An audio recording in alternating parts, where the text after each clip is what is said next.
बार फिर से tongue of slip Amit Shah ji द्वारा हुई है। उन्होंने बोल दिया 2003 में एफआईआर हुआ था, 2061 में और 2070 में हुआ। तो दिक्कत कहाँ है? अब जो कांग्रेस वाले हैं, जो विपक्ष वाले हैं, बात का बतंगड़ बनाने पे चले हैं। क्या है मतलब टंग ऑफ स्लिप हो जाता है? उनका कहने का मतलब कुछ और था। नहीं नहीं, बात बिल्कुल सही थी उनकी। वो आगे भी ऐसा करना चाह रहे हैं। अच्छा। क्योंकि उन्होंने जो प्लानिंग है वो अगले 50 साल की कर रखी है। अमित शाह हो या प्रधानमंत्री मोदी हो, इनके बयान में वर्तमान की बात नहीं होती। इनका 2014 से लेके 2019 तक का बयान देखो तो 2022 की बात करते थे। 2019 से 2024 के दौरान इन लोगों के बयान उठाइए, सारे आपको मिल जाएंगे। तो ये 2027 और 29 की बात करते थे। अब इनके बयान जो पिछले 1 साल से आ रहे हैं, इन सब में अब ये बात कर रहे हैं आगे की। कई बात कर रहे हैं 2047 की, कई 2032 की, और अब अमित शाह जी ने 2061 का प्लान बना दिया कि 2061 और 2070। तो आप सोचो कितने बड़े लेवल की ये धांधली कर रहे हैं। और अभी तो इनकी और कोई नई प्लानिंग आएगी। हमने तो इनका ये कोड डिकोड किया है। आज तो मेरी सुबह ऐसे ही बातचीत हो रही थी कुछ राजनीतिक लोगों से कि हम लोग तो ये सोच रहे थे सिर्फ ईवीएम में गड़बड़ है। अरे नहीं भैया, ईवीएम नहीं, पूरी की पूरी वोटर लिस्ट में ही इन्होंने घोल झाल कर रखा है। बंगाल में इसको जो गोलमाल है उसको गोल झाल बोलते हैं।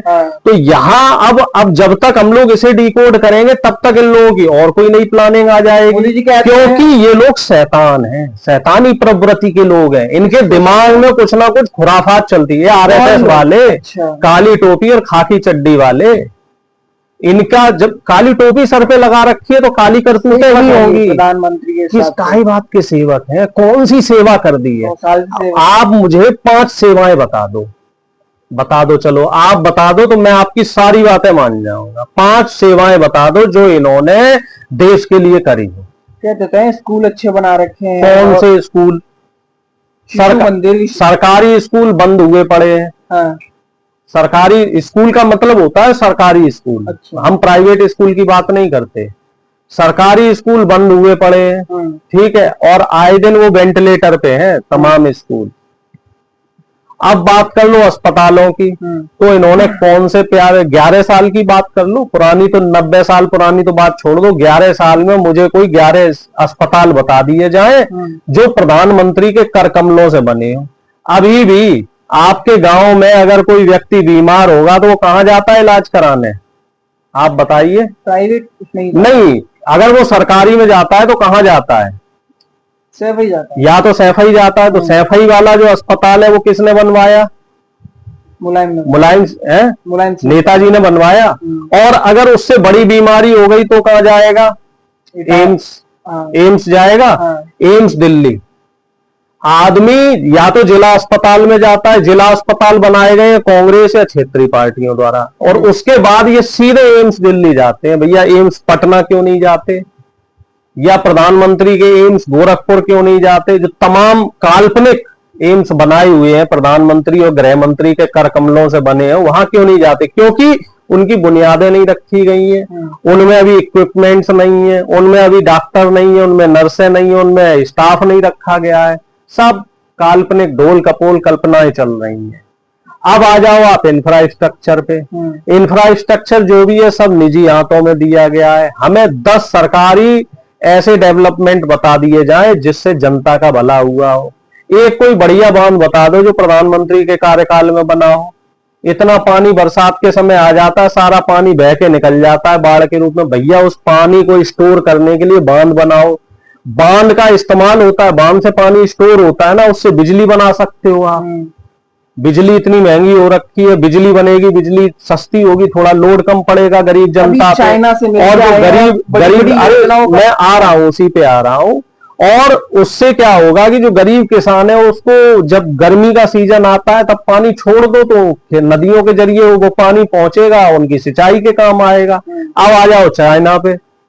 चाइना पे प्रधानमंत्री चाइना की चटाई पे लौट के योग करते रहे। अब चाइना का टिकटॉक शुरू कर रहे हैं, बता रहे हैं भाई चाइना का टिकटॉक शुरू हो रहा है। दोस्ती परवान चढ़ रही है। एक तरफ तो चाइना ने हमारी हजारों मील जमीनें कब्जा कर ली और अब आप उससे दोस्ताना बढ़ा रहे हो। तो इसे हम क्या बोलेंगे, क्या इससे देश का भला हो रहा है? तो बड़ी आबादी वाला देश जब आपस में व्यापार करेगा तो कितना मुनाफा होगा? कहाँ व्यापार आपस में हो रहा? व्यापार तो उधर से हो रहा है, इधर से कुछ हो रहा? अब होगा। कब? अब होगा प्रधानमंत्री। अब कब होगा? बात करेंगे। हाँ, वो सनी देओल की वो फिल्म देखी होगी आपने, तारीख। हाँ, वो एक और नई तारीख बता दो कि अगले 10 साल में व्यापार होगा। 2018 का चुनाव याद आ रहा है मुझे। कौन सा वाला? गुजरात वाला। गुजरात चुनाव में प्रधानमंत्री मोदी ने गुजरात में नारा दिया था कि जापान से एक टाई अप हो रहा है, बुलेट ट्रेन आ रही है। वो बुलेट ट्रेन पता ही नहीं चला, 7 साल हो गए श्रीमान जी। बुलेट ट्रेन कहाँ चली गई? क्योंकि चुनाव खत्म होते ही वो बुलेट ट्रेन का जो प्रोजेक्ट था वो कैंसिल हो गया। वो सिर्फ चुनावी जुमला था। अब इसी तरीके से चाइना के साथ व्यापार करेंगे। पता है आपको उसके पीछे वजह क्या है? क्या वजह ये है कि अडानी जी को चाइना में कुछ कॉन्ट्रैक्ट मिलने वाले हैं, उधर अडानी जी का फायदा होगा, अडानी जी के जेब में पैसे जाएंगे और इधर देश का जो अर्थव्यवस्था है वो अब चाइना को लुटाई जाएगी। अमेरिका से बात हो तो अडानी, देश में कोई बात हो तो अडानी, सब में अब चाइना में भी अडानी का। मोदी जी सिर्फ एक व्यक्ति के लिए काम करते हैं। बंधन फिल्म देखी है आपने, जिसमें सलमान खान क्या बोलता है कि जीजा जी जो बोलेंगे वही करूंगा। तो वैसे ही मोदी जी सिर्फ अपने अडानी जी के लिए समर्पित है। जहां अडानी जी का फायदा होगा वही काम मोदी जी करेंगे। चाइना डेवलपमेंट कर रहा है, नई नई टेक्नोलॉजी ला रहा है, तो वहां अडानी जी को 4 पैसे मिलने होंगे। तो अब चाइना के साथ दोस्ती हो गई।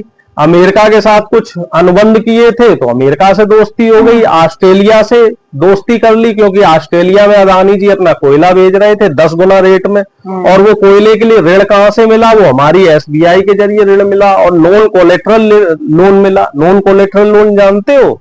बिना गारंटी वाला लोन।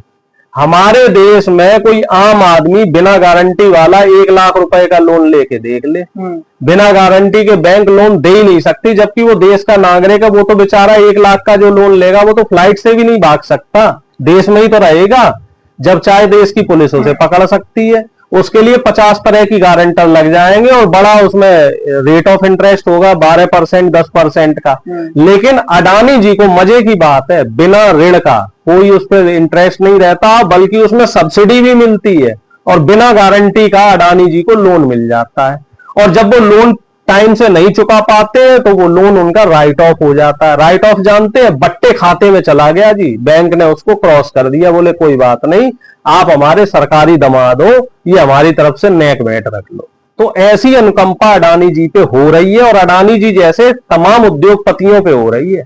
और इस बात का भी खुलासा विपक्ष ने 2024 के चुनाव से पहले किया था कि तकरीबन जो 25 लाख करोड़ रुपया, थोड़ा बहुत नहीं है, 25 लाख करोड़ बहुत बड़ी रकम होती है, वो सब राइट ऑफ किया गया है और वो सब बट्टे खाते में डाल दिया। और उसी की एवज में हमारे ऊपर आटे, दाल, चावल, तेल, इन जो जरूरत के सामान होते हैं ना, आम जरूरत की, उस पर GST लगाई गई थी, क्योंकि वो बैंकें खाली हो रही थी। तो हल्की क्या हल्का करोगे? गाड़ी लो 28 से 18 हो जाए। गाड़ी कितने लोग लेते हैं? गाड़ी कितने लोग लेते हैं? आटे की GST खत्म करो ना। आटे, दाल, चावल, तेल जो जरूरत के सामान है उनकी GST खत्म करो। उनपे तो थी ही नहीं। आप ये बताओ, पहले आप 25 रुपए जेब में से लूटो और फिर कहो जी अब 5 रुपए की छूट दे रहे हैं। लूट तो फिर भी लूट है, 20 रुपए तो आप लूट ही रहे हो। 28% आप GST ले रहे हो, 28 से 18 कर दोगे तो एहसान थोड़ी कर दोगे। 18 तो ले ही रहे हो। कहां कांग्रेस 12% लेती थी, उस पे आप कह रहे थे जी कांग्रेस के टाइम पे लूट चल रही। आज की डेट में आप देखो ना, मोटरसाइकिल पे भी टोल टैक्स लग गया है। मोटरसाइकिल वाले को तो छोड़ दो, 60,000 की मोटरसाइकिल तुम 1 लाख रुपए में बेच रहे हो। तो हाईवे पे अभी एक हमारे जानने वाले ने मोटरसाइकिल खरीदी है, तो उसमें आप श्रीमान जी परेशान हो जाओगे। 46% तो सिर्फ टैक्स है, 28% आपका सीधा टैक्स हो गया, 18% उस पर RTO लगा दिया और 4-5% वो दुनिया तरह के और भत्ते लगा दिए। 46% टैक्स। और कहां कांग्रेस के टाइम पे मात्र 12% टैक्स होता था और अब 46% टैक्स गाड़ियों पे। कह रहे हैं जी 10% कम कर देंगे। अजी लूट मचा रखी है भाई साहब इन लोगों ने। और लूट का तो आलम ऐसा है कि कहीं भी नहीं छोड़ रहे हैं आपको। आप ट्रेन की टिकट कराओगे तो उसमें GST लगेगी, और जब वो टिकट कैंसिल कराओगे तो वो पूरे पैसे वापस नहीं होंगे। वो टैक्स का पैसा तो गया गया, उसके बाद जो कटेगा पैसा वो भी दिन के हिसाब से काटते हैं। ये बनिए लोग हैं, मारवाड़ी लोग हैं, ये हर जगह वसूल रहे हैं। आदमी कोई काम करेगा तो वसूलेंगे, कोई काम नहीं करेगा तो वसूलेंगे। अब बिजली भी यूपी की, हम रहते हैं यूपी में ही, बता रहे हैं निजी हाथों में बिजली जा रही है, कह रहे जी और महंगी होगी। पहले ही सबसे महंगी है, 7 रुपए 7.5 रुपए बिजली का लेते हैं पर यूनिट, अब कह रहे जी और महंगा करेंगे।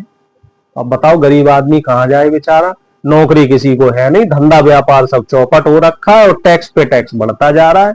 अभी एक जगह में फ्यूल डलवा रहा था तो ऐसे ही चर्चा हुई, बोले जी क्या करते, मैं कहा जी कांग्रेस का नेता हूं। तो अपने आप ही वो बोला जी कांग्रेस का टाइम बहुत बढ़िया था। मैंने कहा कैसे, बोले बाबूजी महंगाई कम थी और अगर महंगाई बढ़ती भी थी तो हम लोगों की आमदनी बढ़ जाती थी। तो मैंने कहा अब क्या है, बोले बाबूजी आमदनी तो बढ़ी नहीं रही है, पिछले 5 साल से उतनी तनख्वाह मिल रही है और महंगाई बढ़ रही है।